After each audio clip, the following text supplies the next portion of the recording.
Welcome back, everyone, to another deep dive. So, yesterday we started this incredible journey into the Bhagavad Gita, chapter 1 specifically.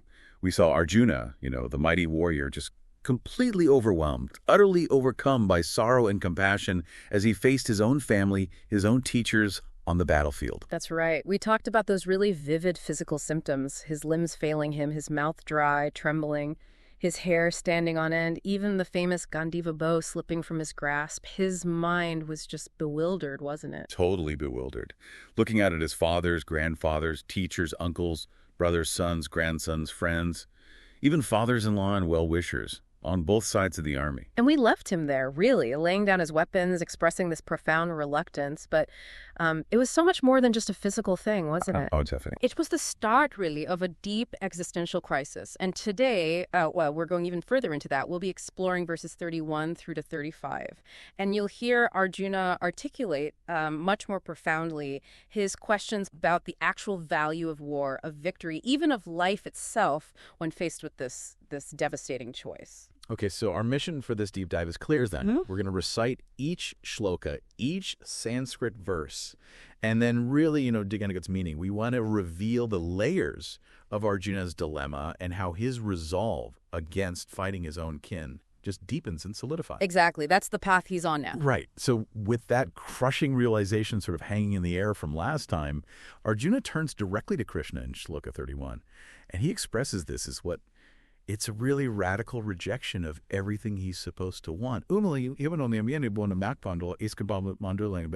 him a mallet. Bag up to the gamma.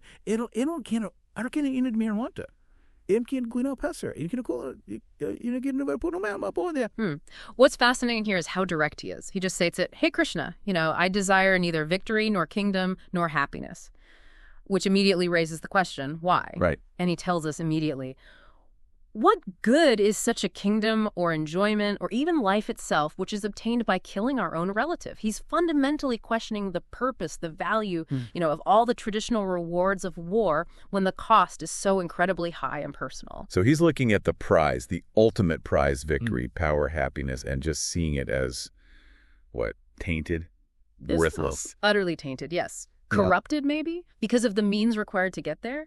He sees that the very act of winning destroys the potential value of the win itself. It's a huge shift, isn't it? Yeah. It's gone beyond just feeling bad, beyond the initial shock. It has. He's not just expressing moral anguish anymore. He's actively challenging the utility of this victory. Can a win achieved through such horrific means actually deliver what it's supposed to? Peace, happiness, a future. It's like building your dream house, but having to burn down your entire village to get the land. That's a good analogy. The victory feels hollow, meaningless, even before it's achieved. And he seems to double down on this, right? In Shloka 32, he points out an even deeper irony. He does, yeah. It's quite profound. Confined? Why is Shloka 52? He points out an even deeper irony. He does, yeah. It's quite profound. So here Arjuna highlights this deep, unsettling paradox. He says, those for whom we desire kingdom, enjoyment, and happiness, they are standing right here in battle, ready to give up their lives and wealth. Wow. Hang on. Let that sink in. Exactly. Think about it. He's pointing out the ultimate contradiction. The very people you're supposedly fighting for your family, your lineage, the prosperity you hope to build. They're the ones you have to fight against. The ones you might kill. Precisely. That's the tragic, self-defeating nature of this conflict laid bare. It's a stark revelation for him. He sees the complete absurdity of it, sacrificing the very foundation of his world, his family, his elders, just to gain control over that same world. That really is devastating. You fight for your people, but you have to destroy your people to win. It makes the whole premise just crumble. It absolutely does. It shows how the sort of standard logic of war, of duty, can completely break down when confronted with these incredibly deep personal ties. Yeah, and he doesn't leave it abstract, does he? He gets very specific in the next verse, Shloka 33. It's like a painful roll call.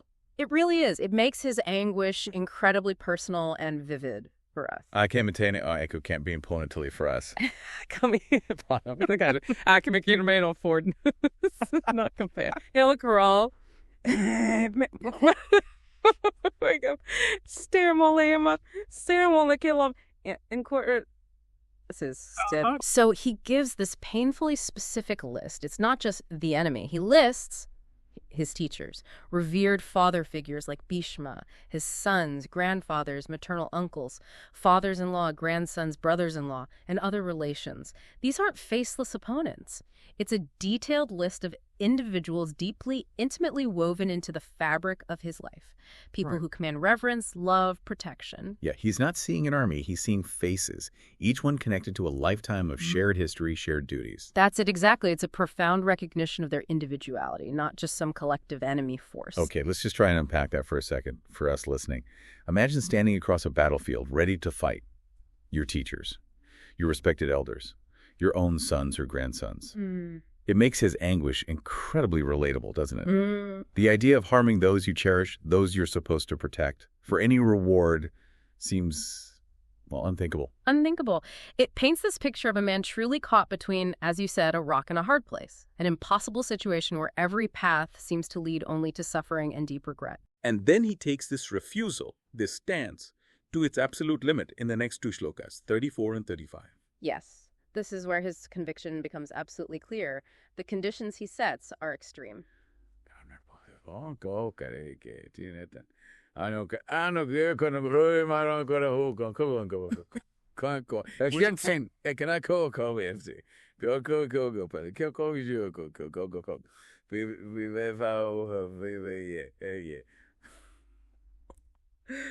So listen to the conviction here. He declares, even if these people are prepared to kill me, I do not wish to kill them. Full stop.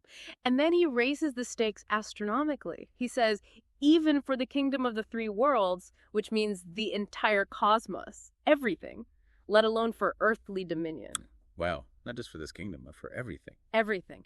He's setting this ultimate boundary. No material gain, however vast, not even universal power, could possibly compensate for the moral horror, the emotional devastation of killing his own family. And then he asks that devastating question. He does. He asks Krishna, O Janardana, and that name itself means protector of the people, which is significant. What joy, what priyati, what happiness or satisfaction could we possibly derive from killing the sons of Dhritarashtra? He sees nothing. Yeah. No pleasure, no happiness, no actual gain at all in that kind of victory. None whatsoever. Here's where it gets really interesting. He's saying, even if I get absolutely everything, conquer the universe.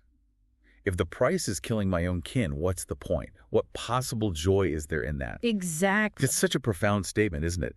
About the utter emptiness of a victory, but with that kind of sacrifice, that level of moral compromise. Yeah. You can really feel the weight of his dilemma. You absolutely can. And it clarifies something important. This isn't about him being afraid to die. No. It's about being utterly unwilling to live with the consequences of doing something he sees as fundamentally wrong, as unconscionable. Yeah, it brings to mind that idea of a Pyrrhic victory, right? A win that costs so much, it's basically the same as losing. Or worse, perhaps, because you have to live with what you've done. So if we connect this all together, Arjuna's progression through just these few verses is remarkable. He's moved from that initial physical breakdown and emotional sorrow. Right, the trembling, the bow dropping. Through this incredibly deep moral and existential questioning. He's gone beyond just being upset.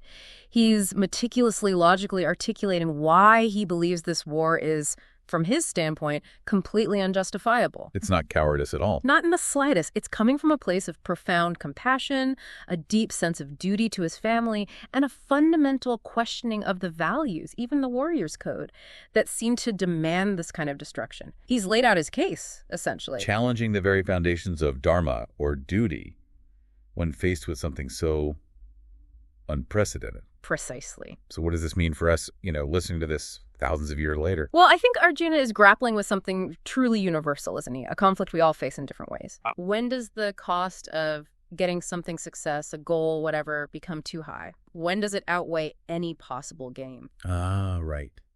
When do your relationships, your conscience, your moral compass, when should they trump what seems like your duty or the external rewards society offers? Exactly. He's looking at this victory that everyone expects him to strive for, and all he sees is emptiness, an outcome completely devoid of any real happiness, any true meaning for him. It really forces us to look at our own lives, doesn't it? Yeah. Our own definitions of success and what we're really willing to sacrifice, or maybe shouldn't be willing to sacrifice, to get there. It certainly does. And that powerful point brings us to the end of today's deep dive.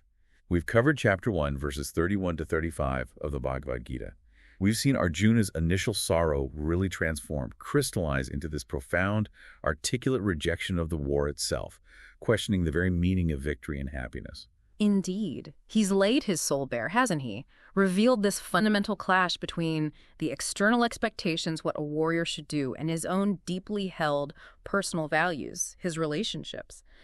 And maybe this raises an important question for you listening to consider. In your own life, what's the true cost of winning? And maybe when does that relentless pursuit of success risk becoming a kind of destruction of the very things you hold most dear? That's powerful. It's a question that definitely resonates far beyond any ancient battlefield, I think. It challenges all of us to look past the immediate rewards, maybe, to the deeper, longer-lasting consequences of our choices. It certainly does. What thoughts linger with you after hearing Arjuna's powerful words today? Definitely something to ponder as we get ready for our next deep dive, because the divine dialogue is about to take another incredible turn. Until then, keep exploring, keep questioning, and keep learning.